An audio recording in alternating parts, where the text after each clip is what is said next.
అభిషేక్తుడు సర్వభౌమాధికారి అయిన మన ప్రభువైన యేసుక్రీస్తు ఉన్నతమైన శ్రేష్టమైన నామమున మీకు శుభాభివందనములు.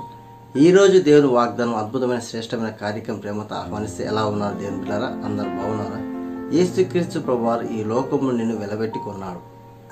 తద్వారా ఈ లోక పాప పరిహారార్థ బలి జరిగిపోయింది. పాపం నుంచి విడిపించిన దేవుడు మనకున్నాడు. మన పరిస్థితుల నుంచి మన సమస్య నుంచి విడిపించే దేవుడు కూడా ఉన్నాడు. ఆయననే మన ప్రభువైన యేసుక్రీస్తు ప్రభువారు. దిగులు పడవద్దు, జడేయవద్దు.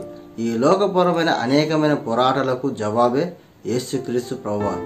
నువ్వు నమ్మిన దేవుని యొక్క మహిమ చూసి తద్వారా నీకు సమాధానము, నెమ్మది, ఐక్యత, ప్రేమ కలగజేస్తాడు. ఉదయకాలం లేచి దేవుని యొక్క వాక్యం చదువుకుని ప్రార్థన జీవితం కలిగి మనందరినీ ప్రేమిస్తున్న అద్భుత వాగ్దానం చూడడం ద్వారా నీకు ధైర్యము, విశ్వాసం, నిరీక్షణ కలగజేస్తాడు. ఈ లోకపరమైన ఎటు వెళ్ళాలో, ఏం పని చేయాలో, ఏ విధంగా ముందు కొనసాగాలో సమస్త ఆయన దేవుని యొక్క వాక్కు ద్వారా దేవుడు నీతో మాట్లాడి సమస్తం సమకూడి జరిపిస్తాడు. ప్రియ సహోదరి సోదరుడా, మనందరినీ ప్రేమిస్తున్న అద్భుత వాక్యం మనందరం కలిసి చదువుకుందాం. 1 పేతురు 5:7 ఆయన మిమ్మల్ని గూర్చి చింతించుచున్నాడు కనుక మీ చింత యావత్తు ఆయన మీద వేడి. ప్రస్తుత కాలంలో మనుషులు అనేకమైన చింత, భారాభరిత జీవితం అనుభవిస్తున్నారు. ఏ పోరాడుతున్నారంటే ప్రతి ఒక్కరికి ఏదో సమస్య, వ్యక్తిగత సమస్య, మరి లోకంలో శత్రు పోరాటాలు, అప్పుల సమస్యలు, ఆర్థిక ఇబ్బందులు, కుటుంబ సమస్యలు, మరి ఉద్యోగ సమస్య, స్థిరపడలేకత్వం, వివాహం కాకపోవడము, మరి వయసు అయిపోతుందని ఆందోళన చెందడము, ఇట్లా చెప్పుకుంటూ పోతే అనేకమైన ఈ లోకమైన మానవుడు అనేకమైన సమస్యలు గుండా చింతిస్తున్నాడు, వేదన పడుతున్నాడు. అటువంటి సమయంలో మనం ఉన్నామని దేవుడు గ్రహించి ముందుగానే దేవుడి యొక్క జీవగ్రంథంలో యొక్క విలువైన మాట రాపించాడు. మీ చింతం యావత్తు ఆయన మీద వేడి. ఎందుకంటే మీరు చింతిస్తున్నారు కనుక మీ చింత యావత్తు ఆయన మీద. చింత యావత్తు అంటే దేవుడు మిమ్మల్ని చింతిస్తున్నట్టు ఆయన మీ గురించి ఆలోచన చేస్తున్నాడు. ఆయన స్వరూపం మందు ఆయన యొక్క ప్రణాళిక ప్రకారం సృష్టించుకున్న దేవుడు నిన్ను విడిపిస్తాడు, నిన్ను విమోచిస్తాడు. ఈ లోకపరమైన ప్రతి ఒక్క సమస్యకు నీ మీద వేసుకొని నీ ఆలోచన చేసుకుంటే నీ ఆరోగ్యం క్షీణిస్తుంది.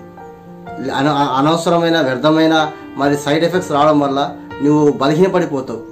ఈ యొక్క సమస్యను ఎదిరించే శక్తి నీకు రాదు. కానీ దేవుని మీద నీ చింత, దుఃఖం యావత్ ఆయన మీద వేయడం ద్వారా నీకు సమాధానం ఉంటుంది.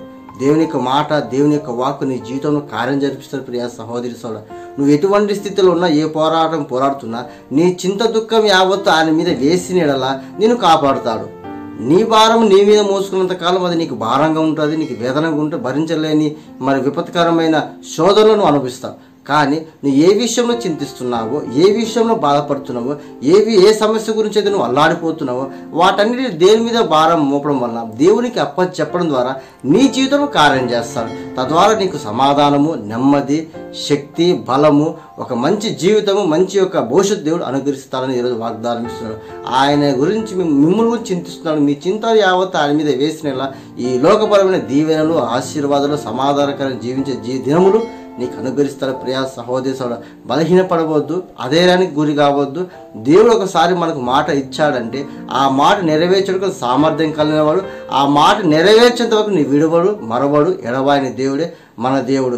ఈ లోకపరమైన నువ్వు భరించిన శోధన అనుభవిస్తున్నావు. నీ ఆర్థిక ఇబ్బందుల వల్ల, కుటుంబ సమస్యలు, అనారోగ్య సమస్యల వల్ల, ఈ లోకంలో వ్యాపారం నష్టం వల్ల బ్రతకలేక, మరి ముందుకు వెళ్ళలేక, వెనక్కి వెళ్ళలేక, ఏ మార్గం కనబడలేక నువ్వు కృమిలిపోతూ వేదన పడుతూ చింతిస్తున్నావు. కానీ నీ చింత యావత్తు నీ రక్షకుడైన నీ దేవుడైన ప్రభువైన యేసుక్రీస్తు ప్రభువారు మోపిన యెడల నీ జీవితము, నీ భవిష్యత్తు, నీ యొక్క ప్రణాళిక, నీ ఉద్దేశములు, నీ కుటుంబ స్థితి, నీ ఆర్థిక స్థితి, నీ యొక్క మరి అదేవిధంగా ఆరోగ్య స్థితి సమస్తమైన చక్కబరిచి సమాధానం కలిగజేసి ఆయన దీవించి ఆశ్రయించి అనేకులు ఆశ్చర్యకరంగా నిలబెడతారు. ప్రియ సహోదరి సోదరుడా, ధైర్యం కలిగి ఉండండి, బలం కలిగి ఉండండి. దేవుడు నీకు తోడై ఉన్నాడు. మీ చింత యావత్తు తొలగించే దేవుడు, మీ యొక్క మనోదుఃఖం తొలగించే దేవుడు, నీ గర్భఫలంను బాధపడుతున్నావు గర్వం అనుగురించి సంతోషపెట్టే దేవుడు, నీ యొక్క వ్యాధితో నోర్చుకోలేక భయంకరమైన విపత్కరమైన మంచంలో మునుగుతున్నావేమో కానీ నీకు విడుదల, విమోచన, స్వస్థత కలగజేసే దేవుడే మన దేవుడు మనకు ఉన్నాడు. కాబట్టి దిగులు చెందకుండా, అదే గురి కాకుండా, బలహీనపడకుండా విశ్వాసం కలిగి దేవుడు మనకు అద్భుత వాగ్దానం గురించి ప్రార్థన చేసి మనం ముందుకు కొనసాగాలి. దేవుడి ఇంత గొప్ప వాగ్దానం మనకి ఇచ్చిన దేవుడు మనందరం థ్యాంక్స్ చెప్పి మనందరం కలిసి ఈ యొక్క వాగ్దానం మనందరి జీవితం నెరవేర్చి మనందరం కలిసి ప్రార్థన చేసుకుందాం. ప్రార్థన. పరిశుద్ధ జీవముల దేవా, ఈ ఉదయకాల సమయంలో మా చింత, దుఃఖం యావత్ మీద వేయుడి అని చెప్పి నువ్వు సెలవిచ్చిన ప్రభా, ఈ లోకపరం అనేకమైన చింత, అనేకమైన వేదన, అనేకమైన బాధ అనుభవిస్తున్న ప్రియ బిడ్డలు ఈ వాగ్దానం చూస్తుండగా వారి జీవితంలో ఒక ఊరట దయచేయండి అయ్యా. వారి సమస్యను పరిష్కరించండి అయ్యా. వారు ఏ విషయంలో చింతిస్తున్నారు, ఏ విషయంలో వేదనకు గురవుతున్నారు, ఏ విషయంలో ఆ సమస్య వల్ల తని వాళ్ళకి సమాధానం లేక, శాంతి లేక, నెమ్మది లేక జీవిస్తున్నారో ఆ వాటి సమస్యల నుంచి తొలగించండి. ఆ చింతనను తొలగించండి అయ్యా. ఆ వేదనకర జీవితం నుంచి విడిపించి విడుదల దయచండి. అది ఆర్థిక స్థితి అయినప్పటికీ, అప్పుల సమస్యలు అయినప్పటికీ, అనారోగ్య సమస్యలు అయినప్పటికీ అయ్యా, వ్యాపారం నష్టపోయి అప్పులు పెరిగి వడ్డీలు కట్టుకోలేక, మరి అసలు కట్టుకోలేక భయక్రాంతులై అయ్యా దుఃఖక్రాంతులైన వారి పట్ల నీ కనికరి చూపించి వాళ్ళ చింత దుఃఖం యావత్తు తొలగించి నీ యొక్క సన్నిధి తొలగించి నీ పరిశుద్ధాత్మకాన్ని జరిపించమని ప్రార్థన చేస్తున్నాం తండ్రి. ఈ వాగ్దానం చూస్తున్న ప్రియ బిడ్డల పట్ల నీ యొక్క పరిశుద్ధాత్మకాన్ని ప్రతి ఒక్క జీవితంలో నెరవేర్చమని వేడుకుంటున్నాం తండ్రి. ఏ శోధకుడు శోధిస్తున్నప్పటికీ, ఏ బలహీన స్థితిలో ఉన్నప్పటికీ అయ్యా, వయసు అయిపోతుంది, వివాహం కావాలి అని చెప్పేసి ఎంతమంది కుమిలిపోతున్నారు అయ్యా, వాళ్ళు మంచి సంబంధం వచ్చి నీకు మహిమకరం ఘనంగా జరిపించమని ప్రార్థన చేస్తున్నాం తండ్రి.